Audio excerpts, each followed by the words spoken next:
Alright, what to review, I'm in the mood for some Jim Carrey. Maybe a Truman Show, one of my all-time favourites, or Liar Liar, or...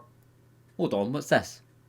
Oh aye, I totally forgot this was even a thing. Mr. Popper's Penguins from 2011. I vaguely remember this coming out, but then quickly vanishing. And to be fair, yeah, wasn't much worth remembering. For the most part, it's an agonisingly standard by the numbers picture that, aside from the kind of forced to contrived concept about penguins being mailed over and to be taken care of, plays it way too safe with a cliche formula. In the middle of it all, Jim Carrey is the jerky workaholic putting his job over his family, living an empty, hollow existence fueled purely by money and needing to be taught a lesson on how to appreciate the warm goodness of life. You've seen it all before. It feels like a hand-me-down, basic paycheck deal for everyone involved. Carrey's got a few of his typical Carrey moments and even a couple of decent emotional spots, but it's mostly a diet version of his usual stuff that feels phoned in, and most of the rest of the cast feel like they're turning in the bare minimum required, with spots of effort now and again. Although Ophelia Lovibond as Pippi and her one-note gimmick did grow on me a bit. I guess I became impressed in just how many P words that they could squeeze into every single scene that she was in. The penguins could be a little cute,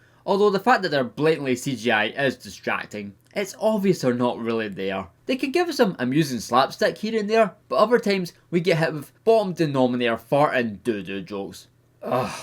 There are a few decent set pieces and every 10 minutes or so, the writing suddenly gets good and has me chuckling. And in the film's defence, at no point am I annoyed by even the weakest material, I was just mostly sitting bored and the 90 minutes felt long. And this was directed by Mark Waters, who smashed it before with the likes of Freaky Friday and especially Mean Girls, and this feels like a waste of him. In fact, that sums up best for all the talent involved, and it stands out as feeling beneath Jim Carrey, which is saying a lot considering how openly wacky and stupid some of his biggest movies are. Is it really that bad? Is it worth getting that mad over? Absolutely not. I can see people enjoying this, mainly kids, perhaps at Christmas time, but even my usually generous, forgiving self was left wanting more. A perfectly harmless distraction at best, a cynically generic product at worst.